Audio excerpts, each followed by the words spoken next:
Bismillahirrahmanirrahim. Ikhlas dan berniat baik dalam semua amal yang tampak dan yang tersembunyi. Allah Subhanahu wa Ta'ala telah berfirman, padahal mereka tidak diperintahkan kecuali menyembah Allah dengan memurnikan ketaatan kepadanya dalam menjalankan agama dengan lurus. Surat Al-Bayyinah ayat 5. Daging-daging unta dan darahnya itu sekali-kali tidak dapat mencapai keridhaan Allah, tetapi ketakwaan dari kalianlah yang dapat mencapainya. Surat Al-Hajj ayat 37. Ibnu Abbas radhiyallahu an telah mengatakan bahwa makna ayat tersebut ialah tetapi niatlah yang dapat mencapainya. Imam Al-Hafiz Abul Baqa yang nama aslinya Khalid ibnu Yusuf Ibnu Sa'ad Ibnul Hasan Ibnul Mufarrij Ibnu Bakar Al-Maqdisi An-Nablisi, juga dikenal dengan nama Ad-Dimashqi. Ia mengatakan bahwa Abul Yaman telah menceritakan kepadanya dari Muhammad Ibnu Abdul Baqi Al-Ansyari, dari Abu Muhammad Al-Hasan Ibnu Ali Al-Jauhari, dari Abul Husain Muhammad Ibnu Musawwar Al-Hafiz, dari Abu Bakar Muhammad Ibnu Sulaiman Al-Wasiti, dari Abu Naim Ubaid Ibnu Isyam Al-Halabi, dari Ibnu Mubarak, dari Yahya Ibnu Sa'id Al-Ansyari, dari Muhammad Ibnu Ibrahim At-Taimi, dari Alqamah Ibnu Waqqash Al-Laisi, dari Umar Ibnu Khattab radhiyallahu anhu bahwa Rasulullah SAW pernah bersabda, sesungguhnya amal-amal itu dinilai sesuai dengan niatnya masing-masing, dan sesungguhnya tiap-tiap orang hanya memperoleh apa yang diniatkannya. Barang siapa hijrahnya kepada Allah dan Rasul-Nya, maka hijrahnya kepada Allah dan Rasul-Nya.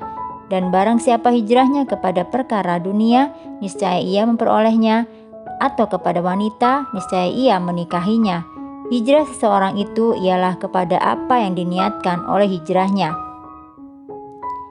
Hadis ini berpredikat sahih dan telah disepakati kesahihannya. Telah disepakati pula kedudukannya yang besar lagi agung. Ia merupakan salah satu hadis yang menjadi poros perputaran ajaran Islam. Para ulama salaf dan para pengikutnya dari kalangan ulama khalaf selalu menyukai hadis ini dipakai dalam pembukaan penulisan kitab mereka, untuk mengingatkan para pembaca agar berniat dengan baik dan memperhatikan serta mementingkannya. Kami telah meriwayatkan dari Imam Abu Sa'id Abdul Rahman Ibnu Mahdi, barang siapa hendak menulis suatu kitab, hendaklah ia memulainya dengan hadis ini. Imam Abu Sulaiman Al-Khitabi mengatakan, orang-orang terdahulu dari kalangan guru-guru kami sangat menyukai bila hadis innamal a'malu binniyah ini didahulukan dalam segala sesuatu yang menyangkut perkara agama, mengingat hadis ini sangat diperlukan dalam segala jenis urusan.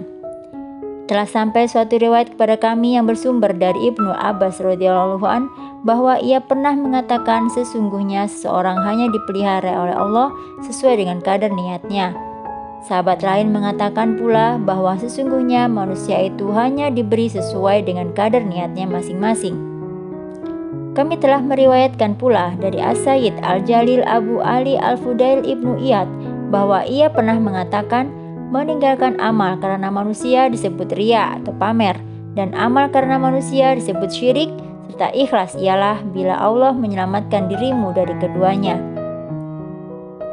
Imam Al-Harits Al-Muhasibi telah mengatakan bahwa orang yang syadik benar ialah orang yang tidak mempedulikan seandainya semua penghormatan untuk dirinya diungkapkan oleh semua makhluk demi memelihara kalbunya atau keikhlasan niatnya. Ia tidak suka menampakkan amal baiknya kepada orang lain walaupun hanya sebesar semut kecil, tetapi ia tidak benci bila ada orang lain yang menyaksikan amal buruknya.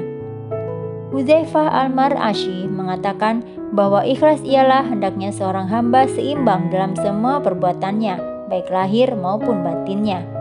Kami meriwayatkan dari Imam Al-Ustadz Abul Qasim Al-Qusairi yang mengatakan bahwa ikhlas ialah mengesahkan Tuhan yang maha hak dengan mengikhlaskan niat dalam menaatinya. Ketaatan seseorang hendaknya dimaksudkan untuk mendekatkan diri kepada Allah Subhanahu wa Ta'ala, bukan karena hal lain seperti mencari muka di mata makhluk agar dipuji orang-orang atau maksud lainnya.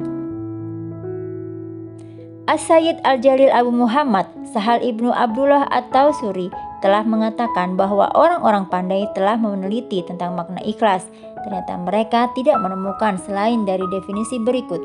Hendaknya gerak dan diam seseorang serta lahir dan batinnya hanya semata-mata karena Allah Subhanahu wa Ta'ala, tanpa dicampuri dengan kehendak diri dan hawa nafsu, serta tidak pula karena duniawi. Kami telah meriwayatkan pula dari Al-Ustadz Abu Ali Ad-Dadak yang mengatakan bahwa ikhlas ialah memelihara diri dari perhatian makhluk, sedangkan asyidku ialah membersihkan diri dari memperturutkan hawa nafsu. Orang yang ikhlas ialah orang yang tidak ria atau pamer, dan orang yang syadik ialah orang yang tidak mempunyai rasa ujub. Bersumber dari Zunnun al-Masyri dikatakan bahwa ada 3 macam ciri ikhlas, yaitu pujian dan celaan dari kalangan awam, termasuk orang yang bersangkutan seimbang, beramal tanpa pamrih, dan mengharapkan pahala akhirat dalam amalnya. Kami telah meriwayatkan dari Al-Qusairi bahwa asyidku ialah keseimbangan antara lahir dan batin.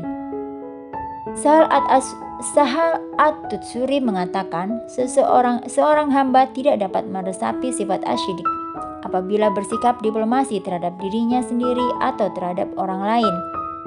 Pendapat-pendapat mereka dalam masalah ini tidak terhitung. Semua pendapat yang telah kami kemukakan di atas sudah cukup untuk dijadikan pegangan bagi orang yang mendapat taufik. Seorang yang telah menerima sesuatu menyangkut keutamaan beramal dianjurkan untuk mengamalkannya sekalipun hanya sekali, agar ia dimasukkan ke dalam ahlinya. Sebaiknya ia jangan meninggalkannya secara mutlak, bahkan dianjurkan mengerjakannya sesuai dengan kemampuannya.